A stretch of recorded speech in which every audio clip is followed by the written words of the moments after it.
What is going on, melon farmers? DMac back with finally the long-awaited NHL 25 wish list. A bunch of things about NHL 25 I would love to see EA implement into these games. Not sure it's even going to happen, but a girl can dream, can't she? Anyway, if you haven't already, scroll down, hit that like button, and you will notice that I am on NHL 21 currently, just because this is something that I think would be really awesome if EA brought back. I was talking about it in a video that I did not too long ago. First of all, I'm not a huge fan about how long these damn loading screens are, but once we get to the main menu, I do really love the fact, like, this is taking a long time. I really do love the layout of this menu, okay? So how you've got the pin tiles, you can pin whatever you want, wherever you want. I always pin franchise mode. I pin be a pro, creation zone, but then you just scroll down and you've got all of your other things, right? You got your quick play, your career modes, your online modes, more modes, customize, you got your rosters, your creation zone, training, practice, all of your settings, all that stuff. I really, really like the layout of NHL 21's menu, and also obviously the dark menu is a huge one for me. NHL 22, NHL 23, I noticed they went with the lighter menus, those white background menus, and honestly, for someone like me, I'm prone to eye problems pretty bad, so I found the light menus actually made it very difficult to play the games for long periods of time. I found I was having a lot of eye problems, but that's all I wanted to show you for NHL 21, is I just think it'd be really, really neat if they went back to this style of menu. I think it's an absolutely fantastic looking menu.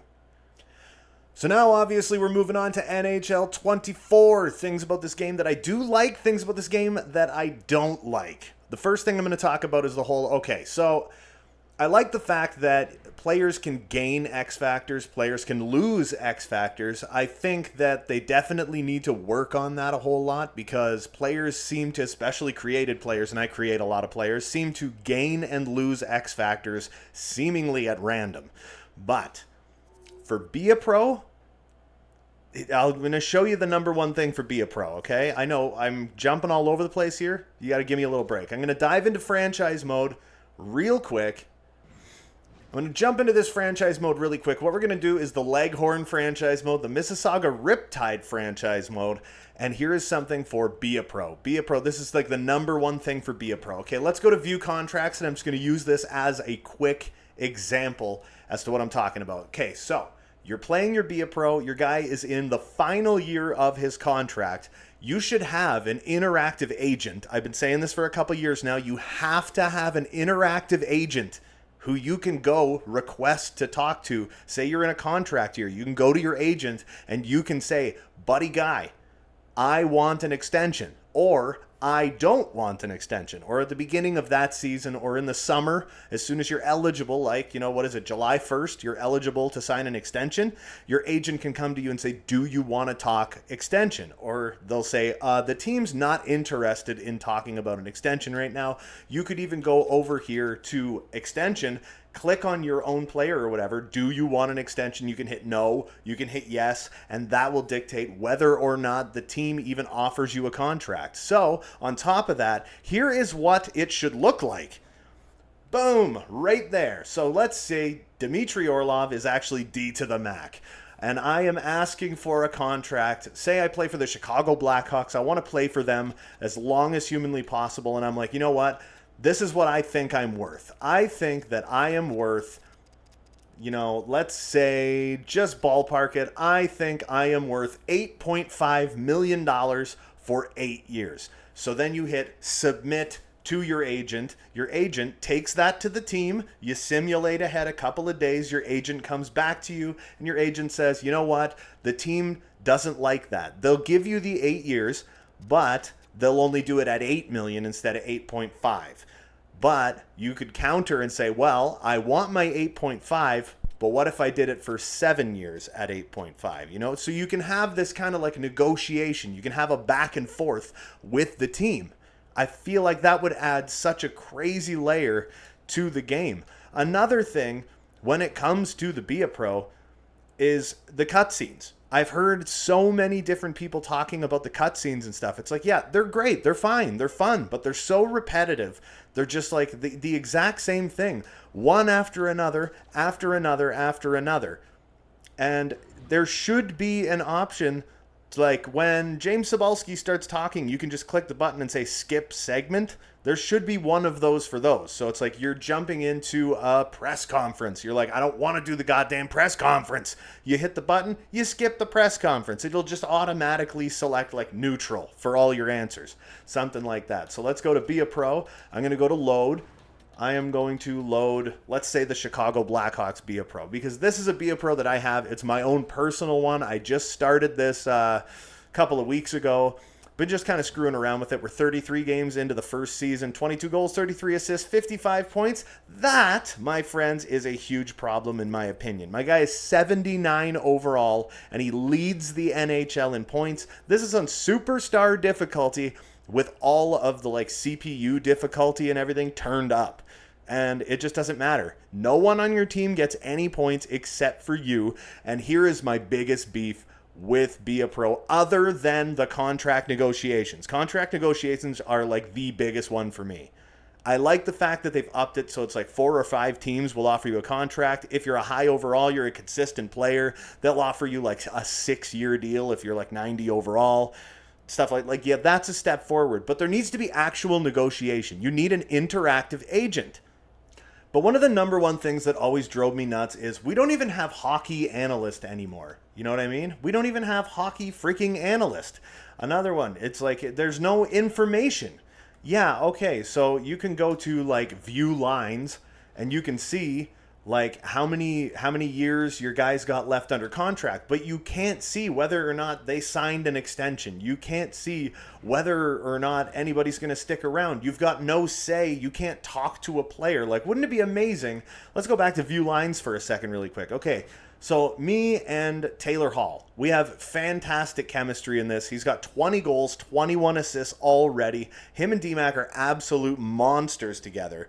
But after this year, his contract is expiring. So there should be some kind of option where I could like request a conversation with a teammate, select Taylor Hall. He's in a contract year. I could request a conversation with Taylor Hall so I could jump in and be like, hey man, you should consider staying here, or go to the general manager and be like, you should fight to keep this player. Can you keep Taylor Hall on this team? That is something I think would be absolutely a game changer. Be a Pro would get so much more immersive if there was line chemistry added to it, if there was conversations with your teammates that you could choose, and it wasn't just, hey, let's go to the museum.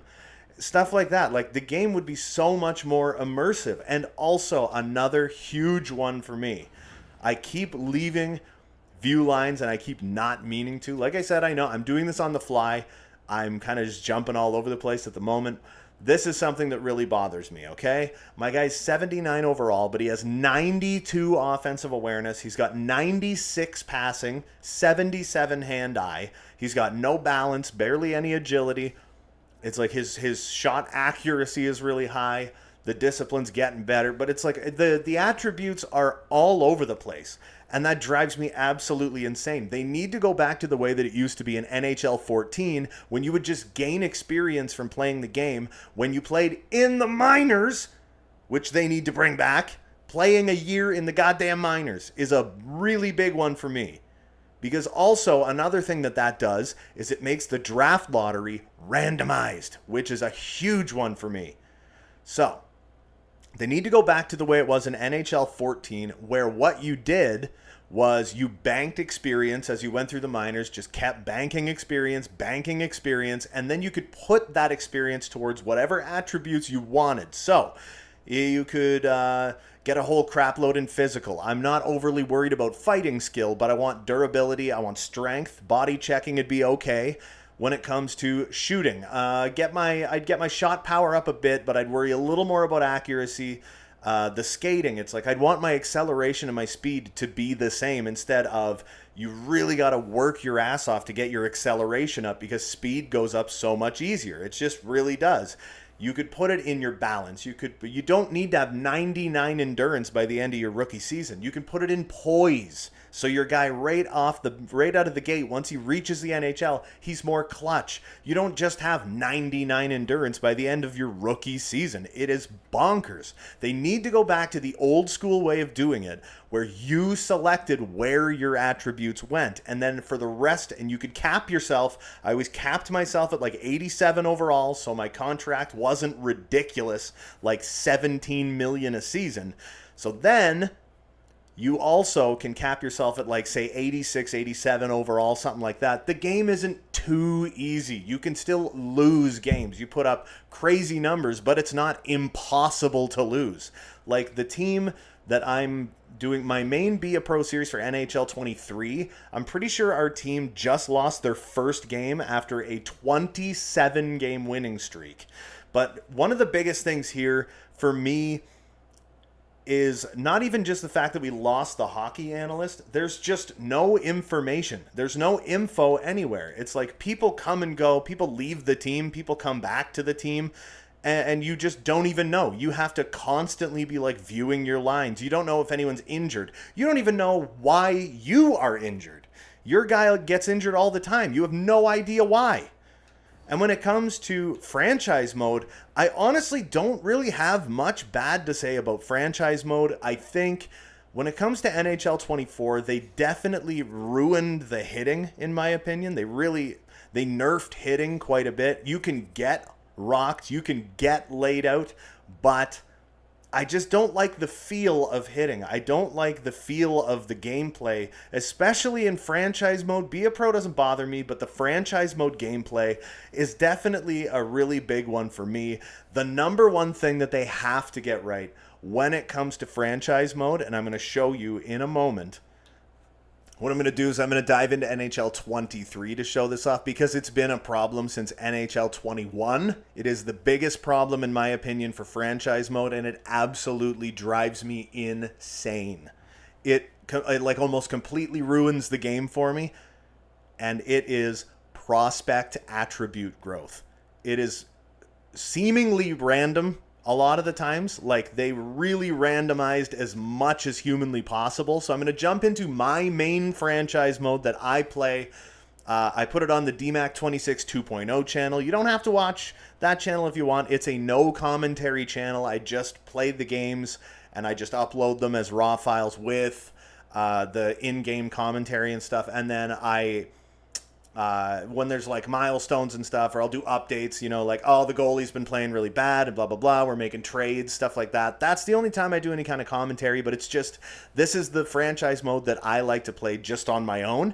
But as we get into it, what we're going to do is we're going to dive into the view contracts thing. And this is the number one thing that drives me insane about this game. Let's go see. We need to find some of my prospects. What would be a good maybe this guy, like John Ramirez, 21 years old, two-way forward, 82. Well, he's kind of a bad example. Where's another one? We're going to go to Laminen. Mika, I think his name's Mika Laminen, 71 overall, 20-year-old, medium elite center, 6'2", 202 pounds, he got 26 points, 34 games, but he's in the AHL, and he is on the minor league team. Look at his attributes.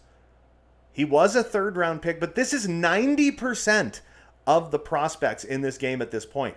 Everything's fine. Everything's fine. Everything's going to grow just fine. He's going to make the NHL. The problem is the skating. Every freaking prospect we get has that for skating. And the problem is he could grow to be 90 overall and his top speed would be like 79. And that is definitely that's the number one thing in franchise mode that drives me absolutely insane. And on top of that, when it comes to franchise mode, EA, fix your goddamn morale system. I had Ryan Nugent-Hopkins on my team. He was playing 19 minutes and 45 seconds a game and was a point-per-game player. And no matter what, his morale dropped and dropped and dropped, and he loved everybody on the team, but his morale did nothing but drop until he asked for a goddamn trade. or he didn't even ask for a trade. Sorry, I said that wrong. I had to trade him because he was completely destroying and dragging my team down. He was destroying my team. And another thing that I'm going to say needs to happen was actually in a comment that somebody left on the YouTube channel. I know like most of this video is basically going to just be like face cam. I got a really long comment from someone the other day. I read through it, and he had a lot of really good ideas in it. And when it came to practicing, like go play NBA 2K, right? You have team practices. Yeah, sure, you can jump into the practice and you could jump right back out. But if you could incorporate something in Be a Pro, like you have team practice. I put the controller down, by the way. You have your team practice where, you know, you guys are working on certain drills and you can gain experience from that. Or you can hit the weight room. You can up your strength a little bit. Or you can put just experience points into physical. But it would just add that little extra just like immersion into the game. You know what I mean? So it's like you can go do team practices. It could build chemistry with your teammates. You can build team relationship.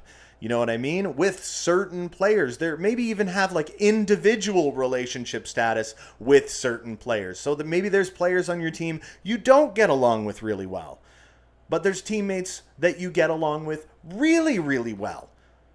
Where in the DMac 26 Be a Pro series for NHL 24, there's players on that team that we have just fantastic chemistry with, you know? And it's like, what if we just had like this great relationship? They had an expiring contract. They would be more likely to want to re-sign on that team because we're really close. We're tight. We're like besties, you know? So they want to stick around. Something like that. Just anything to add a little more immersion. Make it realistic. But one of the number one things for me is information. We need to be able to see the salary cap for the team. We need to be able to see when teammates are signing extensions. Everybody with internet access, NHL players included, they have access to all of this information. Cap friendly, maybe not so much anymore, but that's the Washington Capitals' fault. But anyway, you know what I'm saying. More information is better than less information. You got to be able to play in the minors. You got to be able to build your attributes the way you want to. You have to be able to negotiate contracts. When it comes to franchise mode, okay, guys, fix the goddamn hitting. Okay? I don't mind the look of NHL 24. Be a Pro is a lot different than franchise mode. I don't like the gameplay in franchise mode. I hate it. I love the gameplay in Be a Pro except for the hitting. But this, like, it's just one of those things, you know? Ugh. Drives me absolutely nutty, cuckoo, bananas. I didn't want this to be too long-winded of a video because I am making it on July, what's today? July 15th. And I want to get this out. I want this to be a premiere today. I want this out like this evening, basically. It'll be a 2-video day, and then there's another video coming out tomorrow. But I wanted to get this out as quickly as possible because it was just fresh in my brain. But yes, like I said, we need to add something like a practice, something like team building, chemistry building. Add the chemistry thing to your actual team. In Be a Pro, stuff like that, right? But more information. When I'm playing in the minors in NHL 20, I hate the fact that I can't see what's happening in the NHL, even though I guaranteed I have Wi-Fi, so I could, but no, you can't. There's no information. I don't even know what kind of injuries I have. I don't know how long I'm going to be out. There should be a way. If you have an injury, there should be an option where you can try to rehab your injury. You imagine how much fun that would be, having to do all those workouts and everything, rehabbing your injury, and also like make money matter more. Like, yeah, you start off with $10,000, you make $850 or whatever for your ELC for 3 years. Like, you have to make it so you have expenses, you know? For your rookie season, you have to like move in with You got to move in with Taylor Hall, and you got to live with Taylor Hall for your rookie season because you have no money, but you got to pay him rent. So it's like money matters. You know, if you want a place, you got to like buy a house. And when you buy your house, there should be more options, not just like, hey, here's an apartment for $8 million. It's like, no, that's idiocy. Idiocy. It's terrible. Like I said, this was long-winded. It was basically just a single rant. It was all over the map. But that for right now anyway. Oh, yes. And one more thing before I forget. Bring back the All-Star Game and put in Skills Challenge, man. Let's do some Stadium Series stuff. Let's do some outdoor games. And for franchise mode, can we please unlock more jerseys? As the years go on, unlock jerseys. That'd be so cool if every 2 or 3 years you could just unlock a new slot. So when you start out, all you have is your home and away. After year 1, going into year 2, you unlock an alternate. Now you can make an alt jersey.